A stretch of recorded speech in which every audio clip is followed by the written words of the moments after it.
Hi guys. അപ്പൊ ഇന്ന് നമ്മൾ വന്നിരിക്കുന്നത് നമ്മുടെ ഫിഷ് ടാങ്ക് ക്ലീനിങ് ആയിട്ടാണ്. അതിന്റെ അവസ്ഥ കണ്ടാൽ തന്നെ നിങ്ങൾക്ക് മനസ്സിലാവും, ഏകദേശം പരിതാപകരമായിട്ടിരിക്കുകയാണ്. സോ ഇതിങ്ങനെ ആവാൻ കാരണം ഇത് നമ്മുടെ ആക്ച്വലി പ്ലാന്റ് ഒക്കെ ആയിരുന്നു, സോയിലും ലൈറ്റ് പ്ലാന്റ്സും ആണ് നമ്മൾ യൂസ് ചെയ്തിരുന്നത്. സോ ഇത് പ്രോപ്പർ ആയിട്ട് വളരണമെങ്കിൽ ഇതിന് ലൈറ്റ് വേണം. നമ്മൾ ആ സെറ്റ് ചെയ്തിരുന്ന ലൈറ്റ് കേടായി പോയി. അതിനുശേഷം പിന്നെ ഇത് നമുക്ക് കറക്റ്റ് ആയിട്ട് നോക്കാൻ പറ്റിയിട്ടില്ല. ഇതിന്റെ ലെങ്തും കുറച്ച് പാടായിരുന്നു നമുക്ക് ഈ ടാങ്കിൽ അഡ്ജസ്റ്റ് ചെയ്ത് വെക്കാൻ. സോ ഞാൻ പുറത്ത് പോയി മേടിക്കാൻ നോക്കിയിട്ടും എനിക്ക് പ്രോപ്പർ ലെങ്ത് കിട്ടിയില്ല. ഓൺലൈൻ മേടിച്ചാൽ അത് കറക്റ്റ് ആവുമോ എന്ന് അറിയാത്തതുകൊണ്ട് ഞാൻ അത് മേടിച്ചിട്ടില്ല. പക്ഷേ ഈ ടാങ്ക് ഇങ്ങനെ ഇരിക്കുന്ന കാണുമ്പോൾ ഒരു വിഷമം. മെയിൻ ഇഷ്യൂ എന്ന് പറഞ്ഞാൽ ഈ ലൈറ്റ് ഇല്ലെങ്കിൽ ഈ പ്ലാന്റ്സ് പെട്ടെന്ന് ഡീക്കേ ആയി പോകും. സോ ഈ ലൈറ്റ് ഓവറായിട്ട് നമ്മൾ ഇടുകയാണെങ്കിലോ ഈ പ്ലാന്റ്സ് ഓവർ ഗ്രോത്ത് ആവും. അതും കാണാൻ ഒരു വൃത്തികേടാണ്.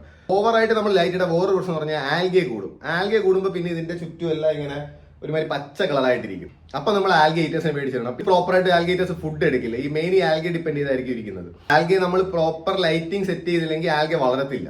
ആ സമയത്ത് ആൽഗേറ്റേഴ്സ് ചത്തുപോകും. സോ കുറച്ച് പാടാണ് ഇതൊക്കെ മെയിൻറ്റെയിൻ ചെയ്ത് നോക്കാൻ. ഞാൻ ചേട്ടനോട് മെയിൻ ആയിട്ട് ഇത് ഇൻട്രസ്റ്റ് എടുത്ത് ഇത് സെറ്റ് ചെയ്തിട്ട് അത്യാവശ്യം ഞാൻ നോക്കിക്കൊണ്ടിരുന്നതാണ്, പ്രോപ്പറായിട്ട് ഫുഡെല്ലാം കൊടുത്തുകൊണ്ടിരുന്നതാണ്. പക്ഷെ ഈ ലൈറ്റ് പോയതിനു ശേഷം പിന്നെ നമുക്ക് ആ ഒരു ആവശ്യം ഇല്ലായിരുന്നു. കാരണം മെയിൻ തിങ് ലൈറ്റ് ആണ്. ലൈറ്റ് ഇട്ടിരിക്കുമ്പോൾ നല്ല രസമാണ് ഇത് കാണാൻ. കാരണം ലൈറ്റ് ഇട്ട് ആ റിഫ്ലക്ഷൻ വരുമ്പോഴത്തേക്ക് എസ്പെഷ്യലി നിയോൺ ടെട്ര അതിന്റെ ബോഡിയിലെ സ്ട്രൈപ്സ് നമ്മൾ എടുത്തറിയുന്നത്.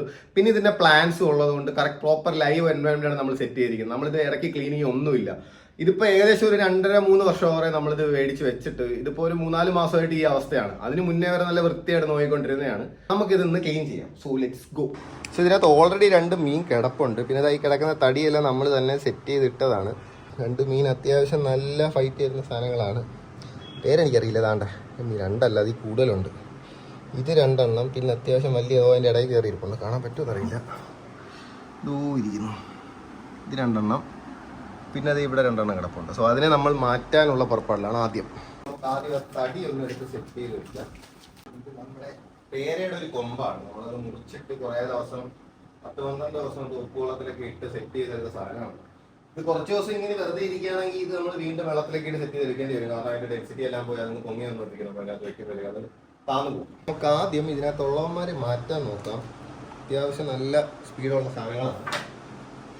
So let's catch. The mission is on.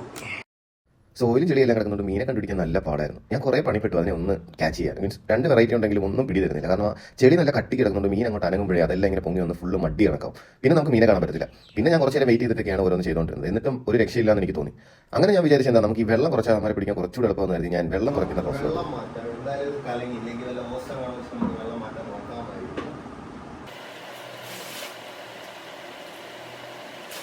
നമ്മൾ കോരുമ്പോൾ ശ്രദ്ധിക്കണം. മീനോട് ഇതിനകത്ത് കയറിപ്പോയി നമ്മളോട് ചേർച്ച വേണം, മീനോട് അതിനകത്ത് പോകും. സോ അതുകൂടെ നമ്മൾ ശ്രദ്ധിച്ച് വേണം ചെയ്യാൻ. കാരണം എന്താ, നല്ല കലക്കല് വെള്ളമാണ്, ഒന്നും കാണാൻ പറ്റും.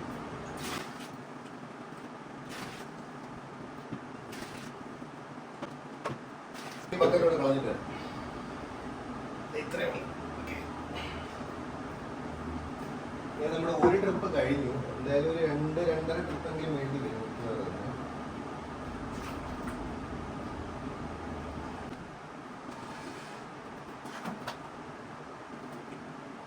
ഇനി നമുക്ക് മീനെ പിടിച്ച് മാറ്റാം. ഞാൻ ഒരാളെ അത്യാവശ്യം സെറ്റ് ചെയ്തതിനകത്ത് വെച്ചിട്ടുണ്ട്. ഇറങ്ങി പോയോന്ന് എനിക്കറിയില്ല.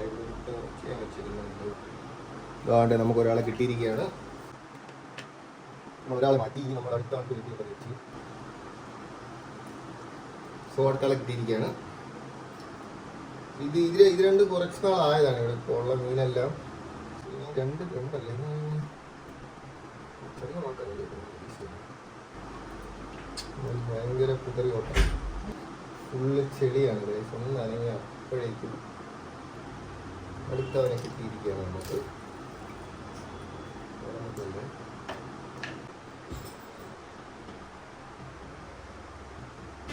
അടുത്തവൻ കിട്ടി. ഭയങ്കര ഇനി ഒരുത്തനോട് ഇവിടെ എവിടെ ഉണ്ടെന്നാണ് എൻ്റെ ഒരു നിഗമനം. പിന്നറിയില്ല. ഫുള്ള് കറങ്ങി പോവുകയാണ്.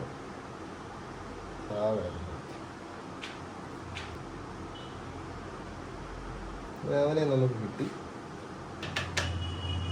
ഇപ്പം 5 പേരെയാണ് നമുക്കിപ്പോൾ കിട്ടിയിരിക്കുന്നത്. ഇനി ഒന്നും ഇല്ലെന്ന് ഞാൻ പ്രതീക്ഷിക്കുന്നു. സോ നമ്മൾ വെട്ടം കിട്ടാനായിട്ട് ഇതാ ഒരു സാധനം സെറ്റ് ചെയ്തു. ഇനി ഒന്നും ഇല്ലെന്നാണ് എനിക്ക് തോന്നുന്നത്.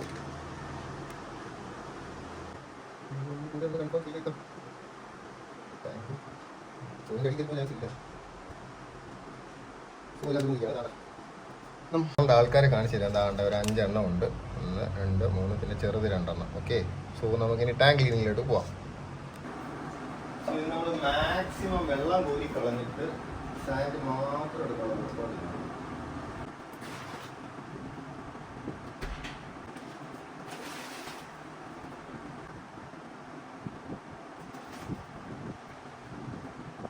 നമുക്ക് ഈ വെള്ളം കൊണ്ട് കളഞ്ഞിട്ട് കോരി മൊത്തം കോരിനകത്ത് ഇടാം. വെള്ളം മാറ്റാൻ നിന്ന് എത്ര നേരം ഒന്നും നടക്കത്തില്ല.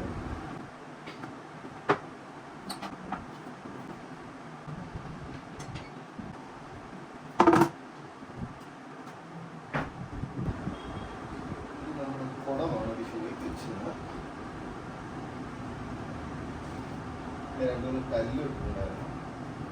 വെറുതെ ഭംഗി.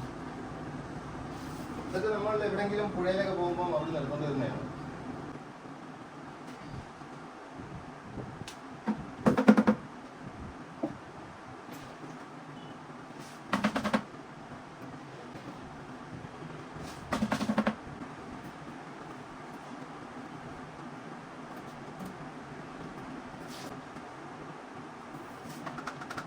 ഓൾമോസ്റ്റ് സാൻഡെല്ലാം ഞാൻ പോയിട്ടുണ്ട്. ഇനി നമുക്ക് നമ്മുടെ മെയിൻ സ്ഥലത്തോട്ട് പോകും. അവിടെയാണ് നമ്മൾ ഇത് വൃത്തിയാക്കാനുള്ള ട്രൈ ചെയ്തത്. നമ്മുടെ വാട്ടർ ടാങ്ക് എവിടെ വെച്ച് നമ്മൾ സെറ്റ് ചെയ്ത് അവിടെ വെച്ചിട്ടാണ് നമ്മൾ ചെയ്യാൻ പോകുന്നത്.